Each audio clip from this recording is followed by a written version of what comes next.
Probably don't need this now that we drew Monastery. White we only need one of, so yeah, let's play the Monastery. And then this can even fetch, if he plays something we want to scorn this turn, we can fetch basic Mountain, play Thunderbreak, and the following turn dig. I went 2-3 in the Philly Open. I got a little bit unlucky in one of the matches that I lost, and then I made some pretty big mistakes in the other two. So, you know, don't make mistakes. You'll win more matches of Magic. It's weird. Fiery Impulse. So Fiery Impulse actually seems pretty good here because he hasn't really been doing anything. So killing his guy is going to be pretty reasonable probably because he hasn't had anything else going on. So we're going to play the Bloodstained Mire. And now we have the choice of whether or not we want to flip the Jace. We definitely get to dig on his turn if he doesn't play anything we want to counter. But I think I actually want to keep looting with the Jace. The Ultimate's not super relevant in this matchup, and I don't have anything I want to be flashing back right away. Huh. Choices. I think I want to scorn this. My youngest is awake. Might have to go up and get him in a second if he doesn't go back to sleep. To scorn or not to scorn? The problem with not scorning here is that we don't really have a good opening to play a threat. Like, we're going to have to, like, hold the scorn up for 2 more turns. Yeah, I think I want to scorn this, because, like, it slows him down, and it's going to be worth cards for him later. And actually, I think I want to loot before it happens, so I get one more draw with Jace. Another dig. Is keeping both digs greedy? Nah, I don't think keeping both digs is greedy. We get 2 looks at another land next turn.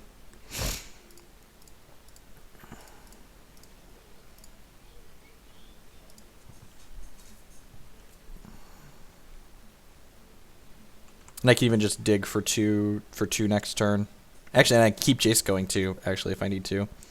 So I'm going to crack this fetch and get the Smoldering Marsh out. That's a pretty good draw. And we hit the Flooded Strand. You know, I think I actually want to just discard the dig now. So I want to have double blue up. So we'll play this. I think I might fetch Island and dig here. That seems reasonable. Dig from the graveyard. Just like get value out of our Jace ASAP.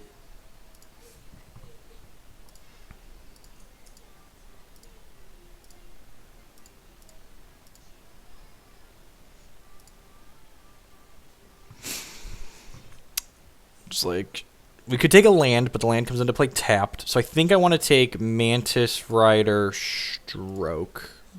Because that means next turn we can play the Rider and have Stroke up. Or play the Rider and have Scorn up.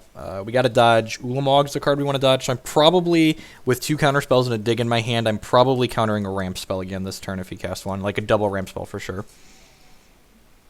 I don't know. Sorry, I was focusing on the game. I wasn't reading chat. What cop situation?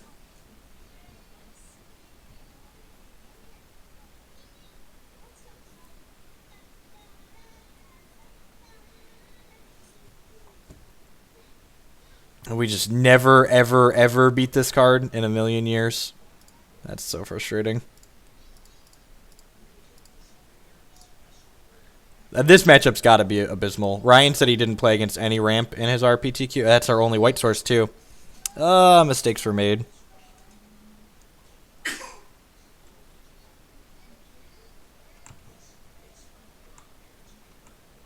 White source. Dang. Skill game.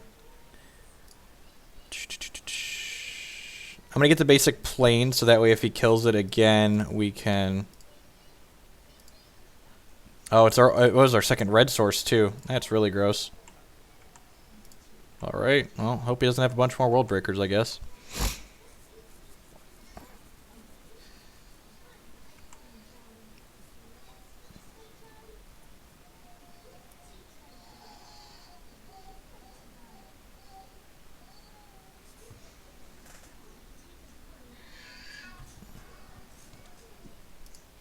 Stroke that.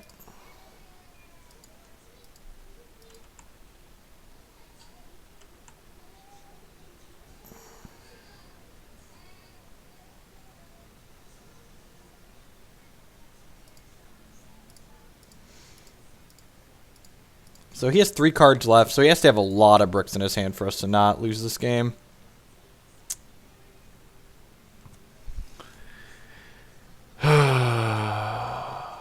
There's only one Smoldering or Sunken Hollow, isn't there? So we can't...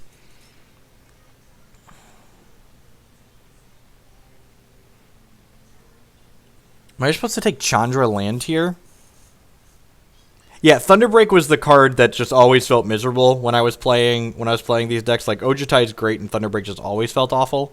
So this isn't great, but I think we want to get Mystic Monastery Chandra. It lets us clean up an Ugin as well. So yeah, I guess I'm gonna do that. If Bloodstained Mire could get a blue source, I would take Bloodstained Mire Scorn, I think, but it can't, so we're not. So we're going to put him to 12 here, and then Chandra actually kills him in 2. So if we get World Breakered again, we're in trouble.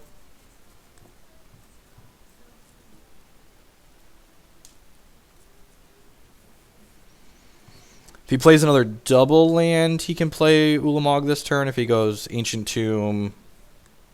Yeah, there's Ancient Tomb. Yep. Alright, well, we're just dead to Ulamog, so... Ugin we can fight, but... Yeah, just... and like I said, I think this matchup's bad, but... That's just, like, sick beats on his part. Alright, well, he didn't...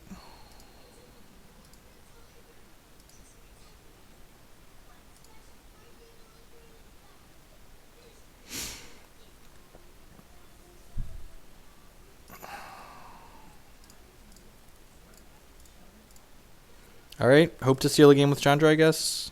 Play this, pass. We're not dead to this next turn. I mean, we could technically kill him. Like, if he doesn't have any follow-up for this, we could, and he attacks, we roar this, hit him for 4, and then hit him for 6. So, you know. Going to 2, no blocks.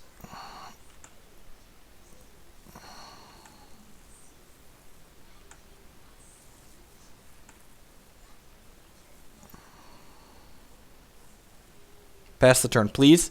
Please pass the turn, or play Mana Guy. Just a Mana Dork, or pass the turn.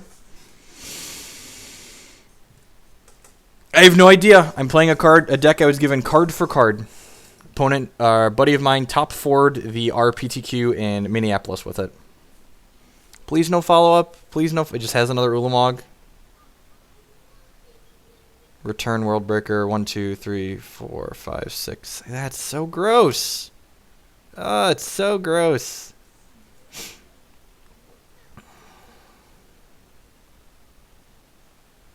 Well, you know, both teams tried hard. Both teams tried hard. Decks like this just never beat the ramp deck, so, you know. You just have to accept that going in. We were close. No, he's at 1. Opponent is actually at 1. How do we still win? It can block.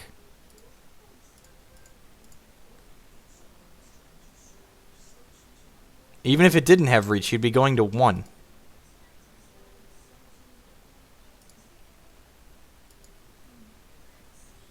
I mean, the reach is irrelevant.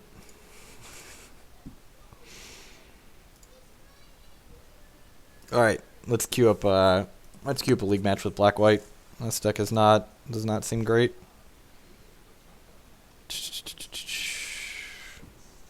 I'm gonna update the stream title to Black White in between.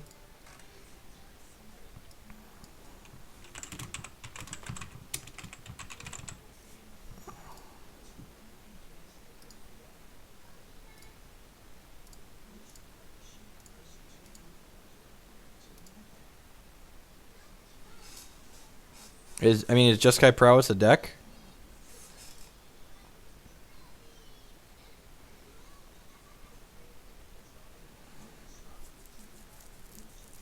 The old chat lethal. There's links to deck list below the stream. Always links to deck list below the stream. About 350 people. Thanks for hanging out. I appreciate all you choosing to be here. There's a lot of awesome people you could be watching or other things you could be doing.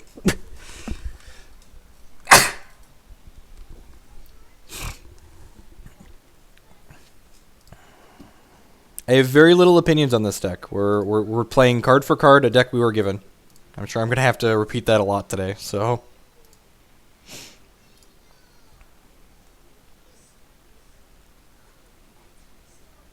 Unclear Mist with the follow. Thank you. I appreciate that. Follows and subs are the two best ways to support the stream. Help keep it going.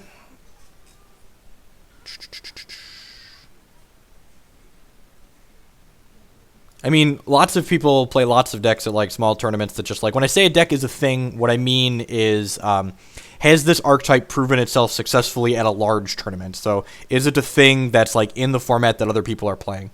Lots of people with the follows there. Pikachu going to work, taking a run. I would like to play first. This hand's hot. Snap it off. I need to buy more full art lands. I didn't have enough full arts to put all the swamps and plains this deck needed.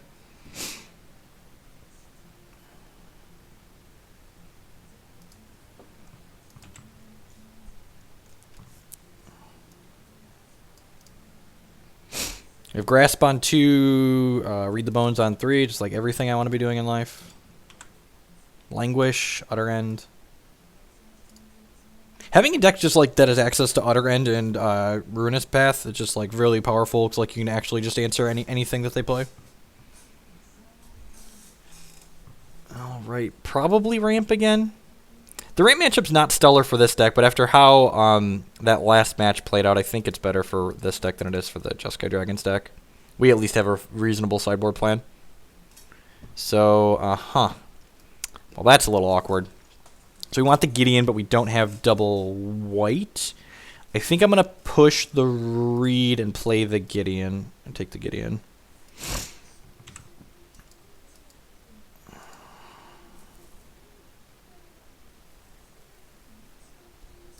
Yep, ramp again.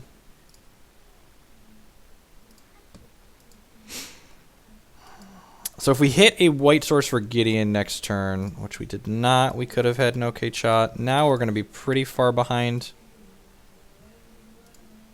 And like something I did in this configuration was I cut the Seeker of the Ways that I've been playing historically, so that's definitely a change that hurt us. This Languish would have been a Seeker of the Way, so if we would have had a threat on 2 this game, we'd have hit him for a lot of damage by now, actually. Would have had Seeker on 2, and to Read the Bones hit you for 3, and to Sorin hit you for 4. So, I haven't really looked at it. And then we just get Hoogland next turn and lose the game. We are going to play the Gideon out because we can't beat Hoogland anyways, so we're just going to, you know, hope he doesn't have it this turn. And then if he doesn't have it this turn, we can, you know, apply a lot of pressure and then maybe close the game out with a Secure the Waste. It's possible the fact that it's pretty likely that he has Gideon means I'm just supposed to emblem the Gideon here. Or that he has an Hoogland. The chance that he has an Hoogland is high, so I'm just supposed to emblem the Gideon here. But that being said, if he doesn't hit it next turn, we plus the Gideon and hit him for 12 and put him to 5. I didn't cut Seekers for 4 languages. I cut the Seekers for a variety of cards because we're testing things. You know, that's what you do when you play different decks. You try things out. Just never doesn't have it. It's fine. Like I said, we have a reasonable sideboard plan. Like we cut a bunch of these awkward clunky cards here and bring in a whole bunch of Monastery Mentors and some more discard. So Moonlight's not great. Outburst ain't great. Languish isn't great. Cut's not great. Grasp Ultimate Price is bad. Obnix is slow. I guess I'll leave 1 Ob in now. That seems fine. I could see Kalidas being okay too, just because it's like a threat that deals damage. So, yep. I think this is the configuration that I want. So let's go ahead and submit. Let's get quick 2-0'd by Ramp twice. Oh, we took him to 3 in that other game. That's true. We got the double rider and almost got him. Would like to play first. That third game was close. Yeah, this hand seems really good, actually. We've got Duress on 1, Tapland Duress on 2, Gideon on 4 in a perfect world. So I'm putting Mulliganed to 5. We get to play some discard spells. Hopefully, this Duress doesn't brick. Because if the first Duress bricks, the second one is also dead for a while, so that would be bad.